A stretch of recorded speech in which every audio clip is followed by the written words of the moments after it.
I'm Mason Parker, 28, and I just graduated with my engineering degree after 6 years of night classes, full-time work, and ramen noodles. Meanwhile, my sister Tiffany got a free ride through her business program, complete with a luxury apartment and spending money. The day we both received our diplomas, my parents bought her a brand new Audi. I took the city bus to the ceremony.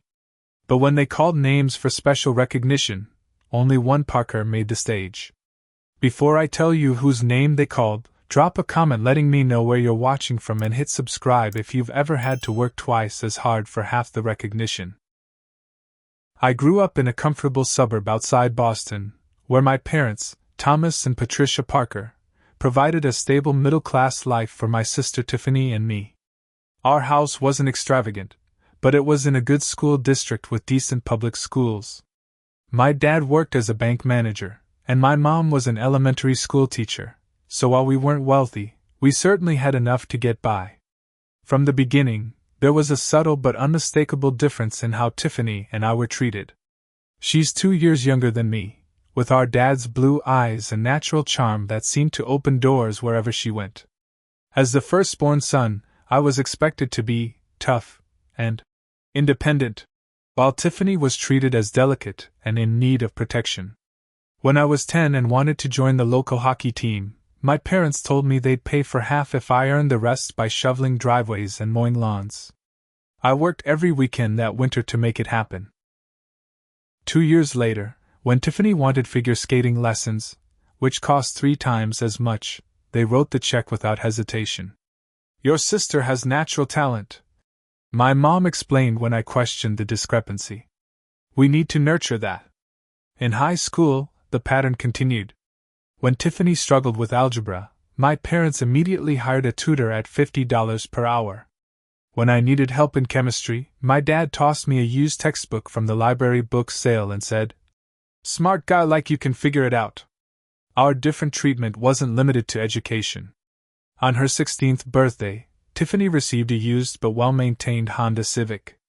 On my 16th birthday, I got a bus pass and a bicycle. When I pointed this out, my dad said, "Mason, you're a man. You need to learn to stand on your own 2 feet. Your sister needs protection." Despite the uneven playing field, I excelled academically.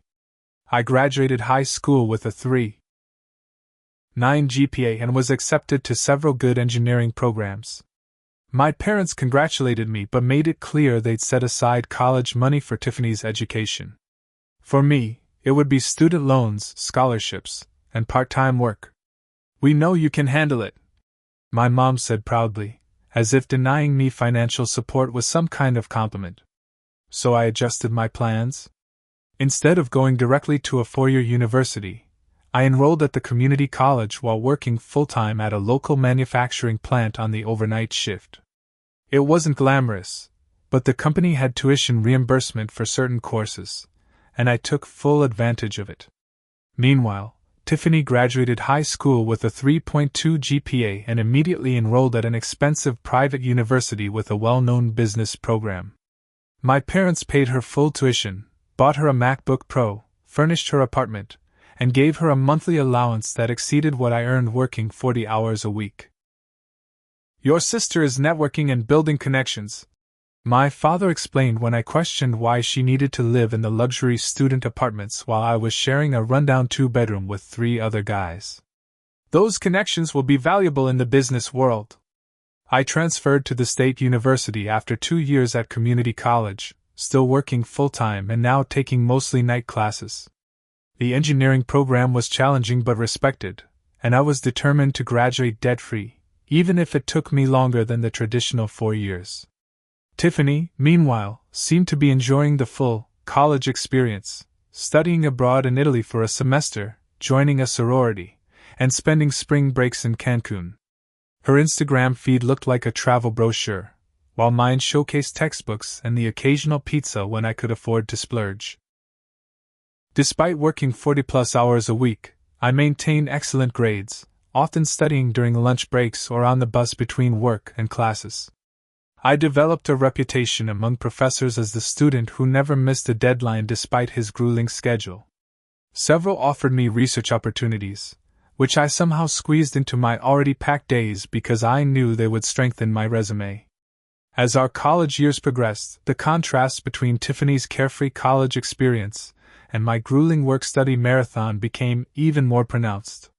Yet whenever I visited home for holidays, my parents would fawn over her business school projects while giving my academic achievements only passing acknowledgement. "Engineering is all technical anyway," my mom would say. "Tiffany's work requires real creativity." I learned to stop expecting recognition and instead focused on building my future one exhausting day at a time. The resentment was there, burning quietly beneath my determination, but I refused to let it consume me. During the Christmas break of what would be my 5th year of college and Tiffany's 4th, we gathered at my parents' house for the traditional holiday dinner. The dining room glowed with candlelight, the table set with the good china they only used for special occasions. My dad had opened a bottle of expensive champagne, which was unusual for a family dinner. "We have some exciting news," my mom announced, glancing at my sister with poorly concealed excitement. Tiffany beamed, her manicured hand flashing as she reached for her champagne glass. "I've been accepted to the executive MBA program at Wharton. I'll be starting next fall right after graduation." My parents erupted in congratulations, my father immediately launching into how prestigious the program was and how it would set her up for an amazing career. My mother wiped away tears of pride. "That's impressive," I said, genuinely meaning it despite the familiar sting of being the afterthought. "Congratulations, Tiff." "And," my father continued, raising his glass higher, "we've decided to fund her MBA completely so she can focus entirely on her studies and networking. It's an investment in her future." The room seemed to tilt slightly. I took a long sip of my champagne to hide my reaction. My parents had just announced they were spending another $150,000 on my sister's education after already covering her entire undergraduate degree, while I was working night shifts and taking 6 years to complete a 4-year program. "That's really generous," I managed to say, keeping my voice neutral. "Well, your sister is making connections that will benefit her for life," my mother explained, as if I might not understand the concept. "The people in her program are future CEOs and executives." "Mason understands," Tiffany said, giving me a smile that contained a hint of pity. "He's always been so independent. Honestly, I wish I had your discipline, bro." The conversation shifted to Tiffany's plans for her final semester, including a spring break leadership retreat in Costa Rica that my parents were also funding. I sat quietly, pushing food around my plate, a calculation running through my head. By the time Tiffany finished her MBA, our parents would have spent over $300,000 on her education. My entire degree, which I was paying for myself, would cost less than $50,000 thanks to community college scholarships and my employer's tuition assistance. After dinner, I helped my mom clean up while my dad and Tiffany discussed housing options near Wharton. "You're awfully quiet tonight," my mom noted as she handed me dishes to dry. "Just tired from work and finals," I said. Then, unable to help myself, I added, "That's a lot of money for Tiffany's MBA." My mom sighed, putting down the sponge. "Mason, we've always treated you kids equally. You just never showed interest in graduate school. Mom, you haven't treated us equally." The words came out before I could stop them. "I'm not saying I want an MBA, but you paid for her entire undergraduate degree while I've been working overnight shifts for 6 years to pay for mine." Her expression hardened. "You've always been more capable than your sister. More independent. We knew you could handle it. So I get punished for being responsible?" "It's not a punishment, Mason. It's a compliment. And frankly, I'm disappointed you'd make this about money. Family supports each other." "Yeah, it seems like the family supports Tiffany." My mother's face flushed. "That's unfair. You chose your path. You could have gone to a private school if you'd wanted, but you chose the practical route." I didn't bother explaining that it wasn't a choice when there was no money offered to me. Instead, I dried the last dish and excused myself to the guest room, where I spent the rest of the evening applying for a research grant that might help me complete my final semester without taking out additional loans. The next morning, Tiffany cornered me before I left for my shift at the plant. "Hey, are we cool?" she asked, looking genuinely concerned. "You seemed upset last night." "We're fine," I said automatically. "Congratulations again on Wharton. That's a big deal." "Thanks." She hesitated. "Look, I know Mom and Dad help me out more financially, but they're always talking about how proud they are of you for doing it all on your own. They're proud of me for doing what they forced me to do." Tiffany looked uncomfortable. "They just think you're more capable. It's actually a compliment." "Right," I said, checking my watch. "I have to get to work. Some of us have bills to pay." As I walked to the bus stop in the pre-dawn darkness, I realized something important. I wasn't actually angry at Tiffany. She had simply accepted what was offered to her, as most people would. My frustration was with my parents for creating this unbalanced dynamic, and perhaps with myself for accepting it for so long. As spring semester began, I found myself in an unexpected position.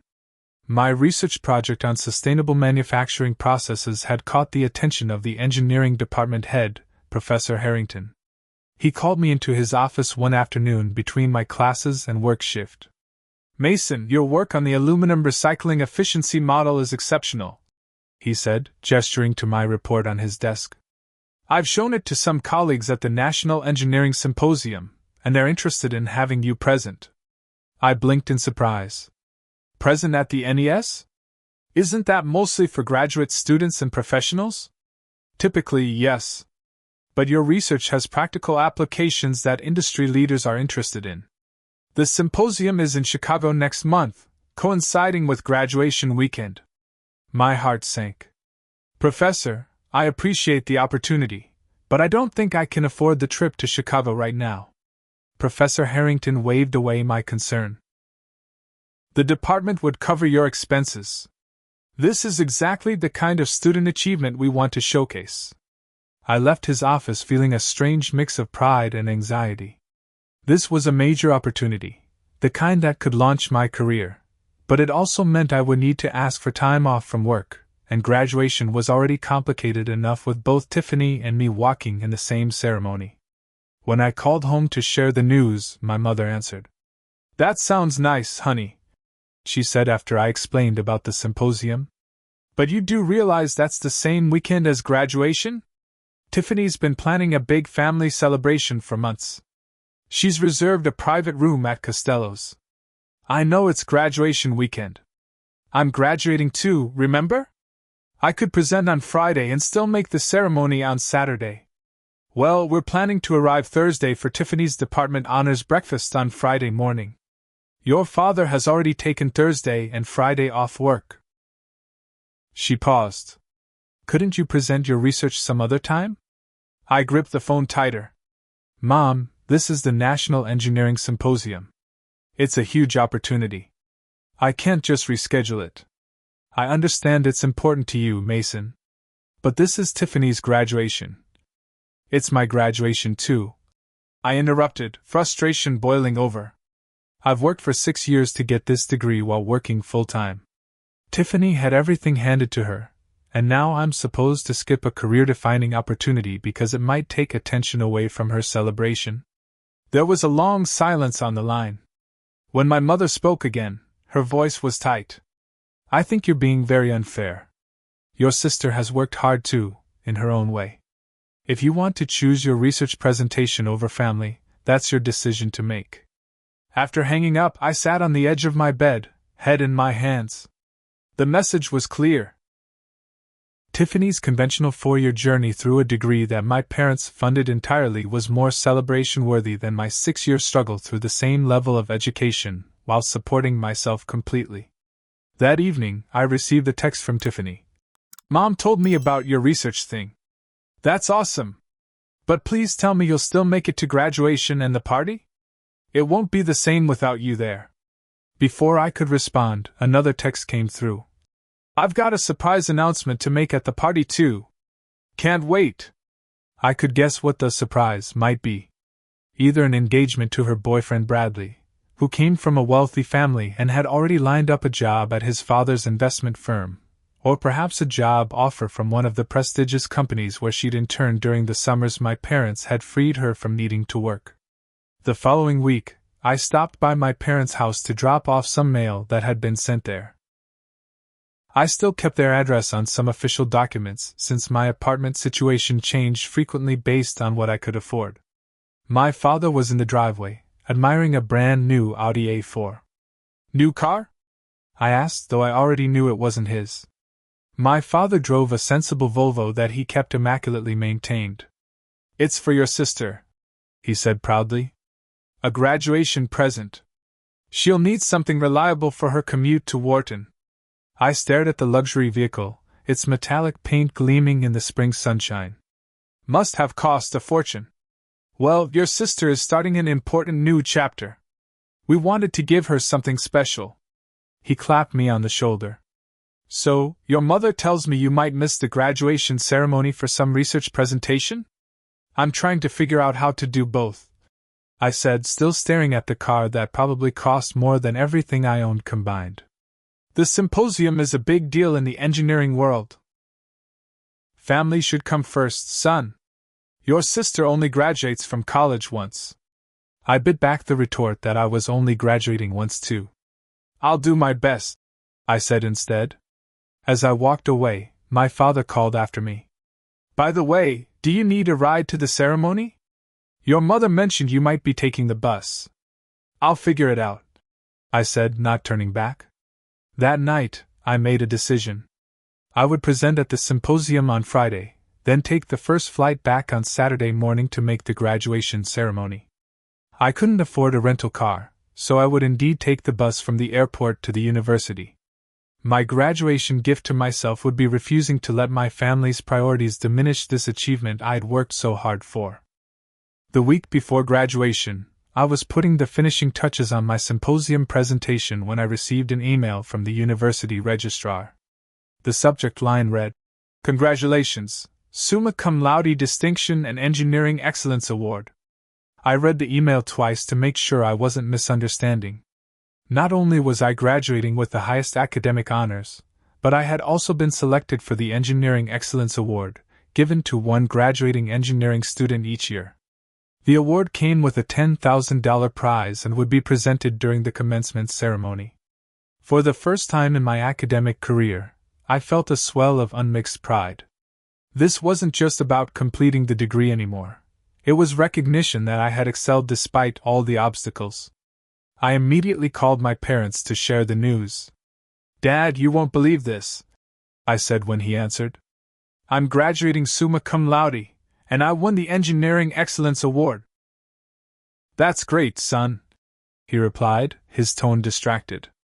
"Listen, can I call you back? We're at the dealership finalizing the paperwork for Tiffany's car, and the finance manager needs me to sign something." The familiar sting of dismissal returned. "Sure, no problem," I said flatly. He hung up without saying goodbye. I sat staring at my phone, the excitement draining away. I had just received the highest academic honor and a prestigious award, and my father couldn't spare 30 seconds to acknowledge it. Later that evening, my mother called back. "Your father told me about your award, honey. That's wonderful news." "Thanks, Mom. It's a pretty big deal in the engineering department." "Of course it is," she said, her tone brightening.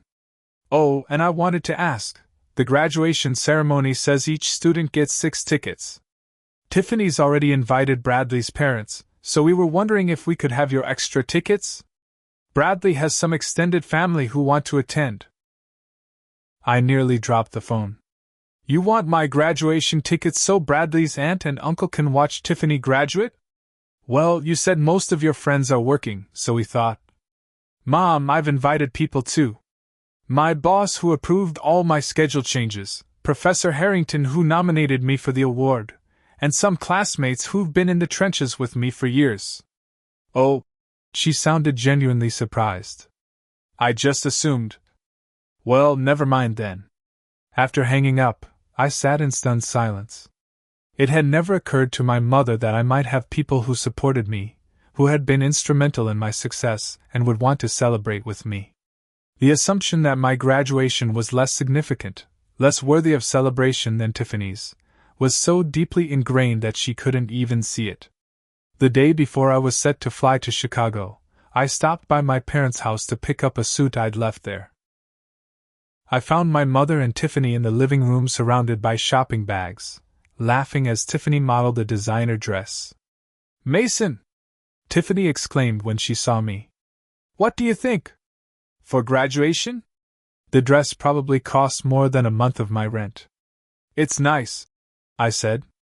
"Very formal for a graduation gown to go over it. It's for the party after, silly.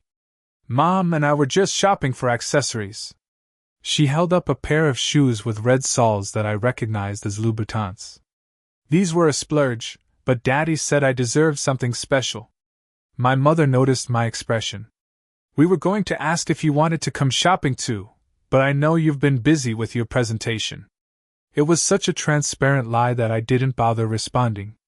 In all my years of college, my parents had never once offered to buy me clothes, let alone designer brands for a graduation party.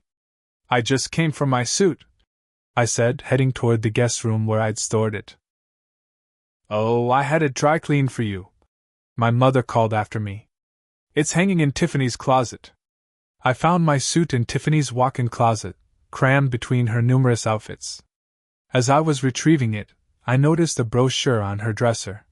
"Executive Condominiums near Wharton School of Business." Next to it was a checkbook I recognized as my father's.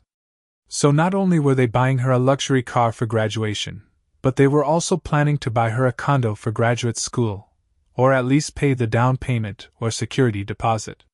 Meanwhile, I would be leaving college with no car, renting a room in a shared house, and working full-time while my peers with family support could focus on building their careers.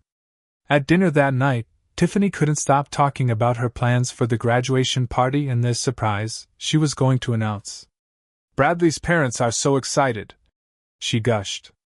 "His mom helped me pick out the decorations for the party." "That's nice of her," I said, pushing food around my plate. "Oh, and I invited some of your engineering friends too," she added, as if bestowing a great favor.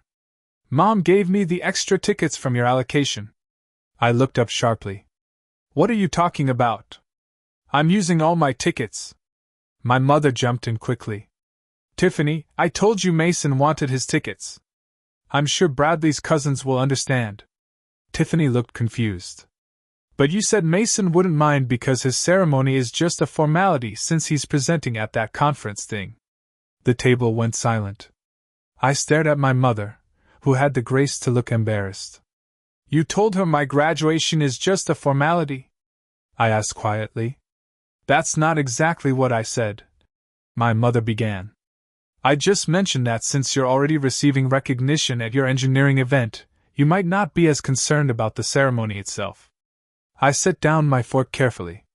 "Let me get this straight. I've worked full-time while going to school for 6 years. I'm graduating at the top of my class. I've won a prestigious award. And you think my graduation is just a formality?" "Mason, don't be so sensitive," my father interjected. "Your mother didn't mean anything by it." "I think she did," I said, standing up. "I think you both see my achievements as somehow less valuable than Tiffany's, even though I've worked 3 times as hard with zero support from you." "That's not fair," my mother protested. "We've always supported you." "With what? Words? Pat on the back? Meanwhile, you've paid for everything for Tiffany: tuition, apartment, spending money, now a luxury car and apparently a condo. What exactly have you supported me with?" "We raised you to be independent," my father said sternly. "And I don't appreciate this attitude. Independent wasn't a gift you gave me. It was a burden you placed on me while spoiling Tiffany. And now you're minimizing my graduation because heaven forbid anything take attention away from her for even a minute." Tiffany looked stricken. "Mason, that's not true. I'm really proud of you." "I know you are, Tiff. This isn't about you." I turned back to my parents. "This is about them consistently treating us differently, and then gaslighting me when I pointed out. "I think you should take some time to calm down," my father said, his voice cold. "You're being disrespectful." "I'm being honest for the first time in years." I grabbed my suit from where I'd hung it on the back of my chair. "I'll see you at graduation." "Or not. Apparently, it's just a formality anyway." I walked out, ignoring my mother's calls to come back. As I waited at the bus stop, I received a text from Tiffany. "I had no idea you felt this way. I'm so sorry. At least someone in my family was." The National Engineering Symposium in Chicago was exactly the opportunity I'd hoped it would be. My presentation on sustainable manufacturing processes was well received, with several industry representatives requesting my contact information afterward. Professor Harrington, who had flown in to support me, was beaming with pride. "You've made quite an impression," he told me as we left the conference center. "Especially on James Westfield from GreenTech Solutions. He's a major player in the sustainable manufacturing world." "Really?" I couldn't hide my excitement. GreenTech Solutions was one of the most innovative companies in the field, known for their commitment to environmentally responsible engineering. "Really?" He asked if you had accepted a position yet. Professor Harrington gave me a significant look. "I told him you were weighing your options." The truth was, I had accepted an entry-level position at a local manufacturing firm. The same place I'd been working throughout college. The salary was decent, and they had already invested in my education through their tuition reimbursement program. It seemed like the loyal choice, though not particularly exciting. "I should honor my commitment," I said uncertainly. Professor Harrington placed a hand on my shoulder. "Mason, loyalty is admirable, but don't sell yourself short. At least hear what Westfield has to offer." That evening, I received an email from James Westfield himself, inviting me to breakfast the next morning before my flight back for graduation. I accepted immediately, then called my current boss to explain the situation honestly. To my surprise, he was supportive. "Mason, you're the hardest working employee I've ever had," he said. "If GreenTech Solutions is interested in you, you'd be crazy not to listen. We'd hate to lose you, but I won't stand in the way of an opportunity like that." Over breakfast, Westfield offered me a position that left me momentarily speechless: associate engineer in their innovation division, with a starting salary nearly double what I'd accepted at my current job, plus relocation assistance to Seattle where their headquarters was located. "We need people who understand both the theoretical and practical aspects of sustainable manufacturing," Westfield explained. "Your experience working in an actual plant while developing these models gives you a perspective most recent graduates lack."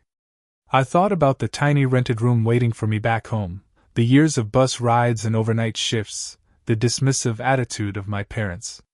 Then I thought about Seattle, a fresh start in a beautiful city, working for a company whose values aligned with my own. "When would you need an answer?" I asked. "We'd like to know by the end of next week," Westfield replied. "I understand you're graduating tomorrow, so take the weekend to celebrate your achievement. You've earned it." On the flight home, I formulated a plan. I wouldn't tell my family about the job offer until after graduation. For once, I wanted to enjoy an accomplishment without it being overshadowed or dismissed. The Engineering Excellence Award would be recognition enough for one day. When I landed, I had several missed calls from both my parents and Tiffany. I texted them that my flight had been delayed but I would make it to the ceremony on time, meeting them there. It wasn't entirely honest, the flight had arrived on schedule, but I needed time to prepare myself mentally for what would likely be an emotionally challenging day. I took the bus to a friend's apartment, where I changed into my freshly dry-cleaned suit. As I adjusted my tie in the mirror, I hardly recognized myself. The exhausted student who had worked overnight shifts and studied on lunch breaks had been replaced by someone who looked confident, accomplished. For the first time, I allowed myself to feel genuinely proud of what I had achieved, regardless of whether my family acknowledged it. My friend drove me to the university, dropping me at the student assembly point with a supportive clap on the back. As I donned my cap and gown, a staff member approached me. Mason Parker? You're receiving the Engineering Excellence Award today, she confirmed. You'll be called to the stage immediately after the summa cum laude announcements. Just follow the marshal's directions. I nodded, my throat suddenly tight with emotion. 6 years of sacrifice and determination had led to this moment. Whatever happened with my family, no one could take this achievement away from me. As we lined up for the processional, I spotted Tiffany in her business school regalia several rows ahead. She was laughing with friends, looking carefree and excited. I didn't begrudge her that joy. She had worked for her degree too, just under very different circumstances. My phone buzzed with a text from my mother. "Where are you?" "We're in Section C, row 10. I replied simply. "In the processional line. See you after the ceremony." What I didn't tell them was that award recipients would be seated in a special section, not with the regular engineering graduates. For once, I would be the one receiving special treatment. The graduation ceremony began with the traditional pomp and circumstance, the university president welcoming families and congratulating the graduating class. I sat in the reserved section with the other award recipients, scanning the crowd until I spotted my parents and Tiffany's boyfriend Bradley in Section C. They were looking around, presumably wondering where I was sitting. The business school graduates were called first, and I watched as Tiffany walked across the stage, accepting her diploma with a beaming smile. My parents stood and applauded enthusiastically, my father even letting out a whistle. I clapped too, genuinely happy for my sister despite everything. After the business school came the arts and sciences, then finally engineering. When they began announcing the summa cum laude graduates, I straightened in my seat. My row was instructed to line up at the side of the stage, and I felt a flutter of nerves mixed with excitement. "Mason James Parker, summa cum laude," the dean announced. As I crossed the stage to accept my diploma, I heard a smattering of applause from Section C, but it was nothing compared to the enthusiastic response Tiffany had received. I reminded myself that this wasn't the main event for me. After all the graduates had been announced, the university president returned to the microphone. "Before we conclude today's ceremony, we have several special awards to present. These awards recognize extraordinary achievement by members of our graduating class." I took a deep breath as the president began announcing various honors for different departments. Finally, he reached the engineering awards. The Engineering Excellence Award is the highest honor bestowed by our engineering department. It recognizes not only academic excellence but also innovation, practical application, and potential for impact in the field. This year's recipient worked full-time throughout his entire college career, completed a groundbreaking research project on sustainable manufacturing processes, and graduated summa cum laude despite taking a non-traditional path through his education. I could feel my heart pounding as I prepared to stand. This year's Engineering Excellence Award, which includes a $10,000 prize, goes to Mason James Parker. The applause was thunderous as I made my way to the stage. Professor Harrington was waiting with the award, a proud smile on his face. As I shook hands with the university president and accepted the plaque, I glanced toward Section C. My parents looked completely stunned. My mother's hand was covering her mouth, and my father was standing rigidly, as if unsure whether to applaud. Several rows behind them, I spotted my boss and coworkers from the manufacturing plant, all on their feet cheering loudly. After the ceremony concluded, I made my way through the crowd toward where I'd seen my parents. Before I could reach them, I was intercepted by my coworkers, who surrounded me with congratulations and backslaps. "Why didn't you tell us about the award?" my supervisor asked, genuinely pleased for me. "I wanted it to be a surprise," I said, which was partly true. Over their shoulders, I saw my parents approaching, their expressions a mix of confusion and what looked almost like embarrassment. Tiffany was with them, still in her cap and gown, along with Bradley. "Mason, congratulations!" Tiffany broke away from our parents to give me a hug. "That was amazing! Why didn't you tell us?" "It was supposed to be a surprise," I repeated, accepting her embrace. My mother reached us next. "Honey, we had no idea." The Engineering Excellence Award. That's wonderful. Thanks, Mom. I accepted her hug stiffly. My father shook my hand formally. Congratulations, son.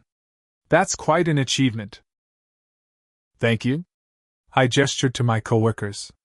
You've met my boss, Jim, right? And these are my colleagues from the plant. They came to support me today. The awkward introductions were made, my two worlds colliding uncomfortably. My parents seemed surprised that so many people from my workplace had come to my graduation, while my coworkers were clearly unaware of the tension between us. We should get going, my father said after a moment. We have reservations at Costello's for Tiffany's graduation celebration. And there it was, the immediate pivot back to Tiffany. Actually, I said, my voice steady, I can't make it to Costello's. My department is hosting a reception for award recipients and their guests. But we've had these reservations for months, my mother protested. Tiffany's announcement. I'm sure Tiffany can make her announcement without me there. I interrupted. This reception is important for my career. Professor Harrington has invited several industry contacts specifically to meet me. My father's expression hardened. Mason, this is your sister's day too. Yes, it is, I agreed. And I applauded for her and congratulated her. But it's also my day, and for once, I'm going to prioritize my achievement. What's gotten into you?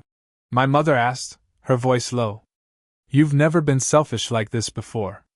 It's not selfish to want recognition for something I've worked incredibly hard for, I replied.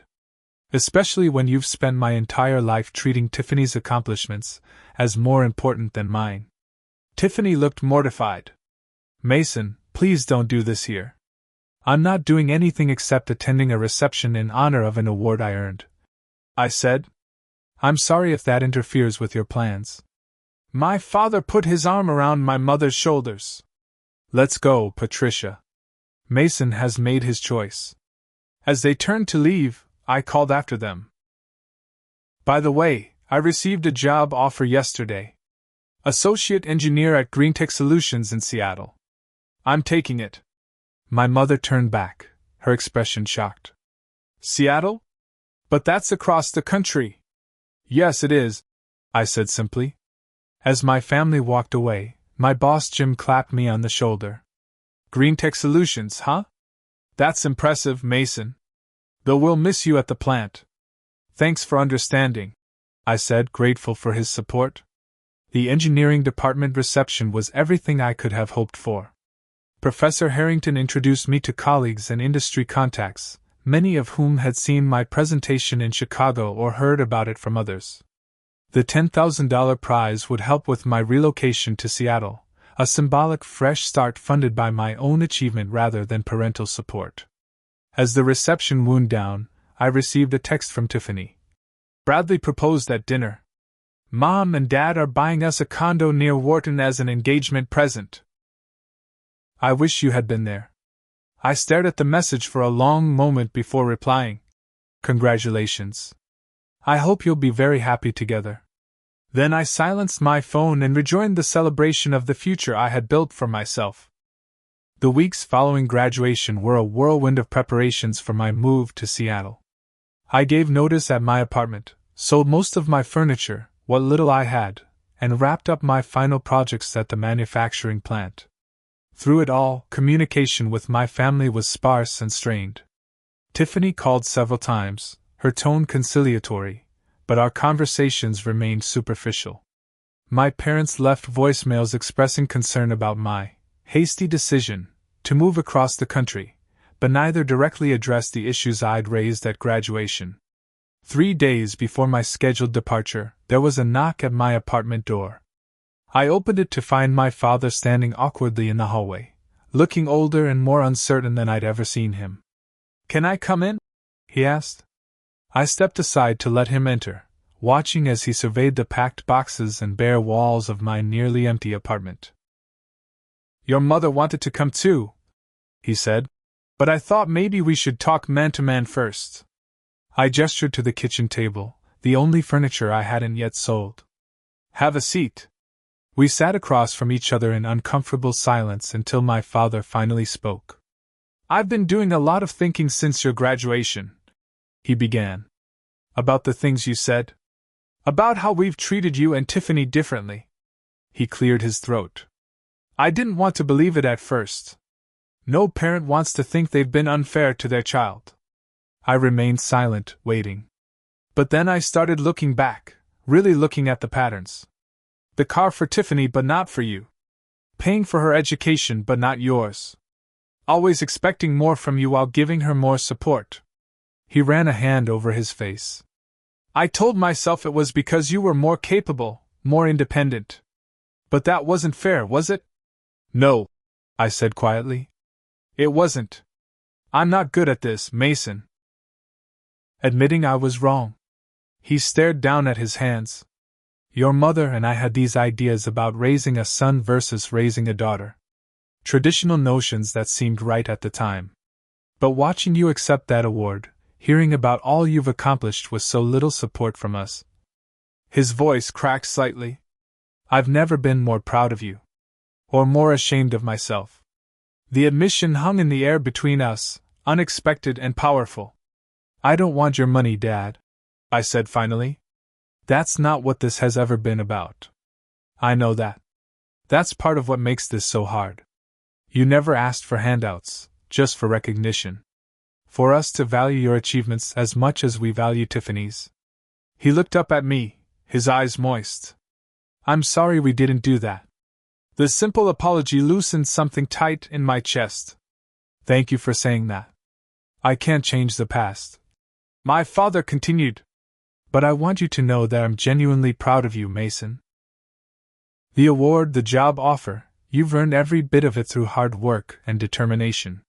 Those are values I always claimed to respect, and you've embodied them more than anyone I know."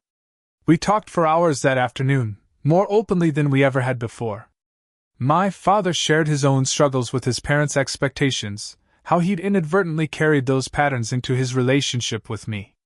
I told him about the countless nights I'd worked double shifts to pay for classes, the bus rides spent studying, the dreams I'd deferred and then reclaimed on my own terms. Before he left, he handed me an envelope. "This isn't to make up for anything," he said. "It's just to let you know we support your fresh start." Inside was a check for $10,000, the exact amount of my Engineering Excellence Award. "Dad, I can't accept this. It's not charity, Mason. Consider it the graduation gift we should have given you all along. Use it, don't use it, that's your choice. But please know it's given with love and respect for the man you've become, largely without our help." 2 days later, my mother and Tiffany came to help me finish packing. The conversations were awkward at first, but gradually became more natural. My mother, like my father, offered an apology, hers tearful and emotional where his had been straightforward. "I always thought I was doing what was best," she said, "encouraging your independence because you seemed so capable. But I see now how it must have felt like we didn't care as much about your success." "I know you care, Mom," I said, meaning it. "I just needed you to show it sometimes." Tiffany and I had our own conversation while organizing the last of my books. "I never realized how different things were for us," she admitted. "Everything just seemed normal to me because it was all I knew." "It's not your fault," I told her. "You didn't create the dynamic. Still, I should have noticed. Should have said something." She paused, holding a worn engineering textbook. "Are you sure about Seattle? It's so far away." "I'm sure. The job is perfect for me, and I think the distance might be healthy for a while." I gave her a reassuring smile. "But we'll stay in touch. You can tell me all about Wharton and wedding plans. And you can tell me about your fancy engineering job and whether Seattle really has as much rain as they say." On my last night in town, my parents hosted a small going-away dinner. It wasn't at an expensive restaurant like Costello's, but at their home, with home-cooked food and a genuine warmth I hadn't felt in years. They'd invited Professor Harrington and a few of my colleagues from the plant, the people who had supported me throughout my journey. After dinner, my father raised a toast. "To Mason," he said, his voice steady but emotional. Who taught us that true success isn't measured by what's given to you, but by what you achieve despite the obstacles. We couldn't be prouder of the man you've become. As I looked around the table at the faces of the people who had shared different parts of my journey, family, mentors, colleagues, I realized something important. Success isn't just about academic achievements or career advancements. It's also about building relationships with people who value you for who you are, who support your growth without trying to control your path. My parents and I still had work to do in rebuilding our relationship, but the foundation was there now, a mutual respect that had been missing before. And as for Tiffany, I was beginning to see that she had been as much a product of our parents' uneven expectations as I had been, just from the opposite side.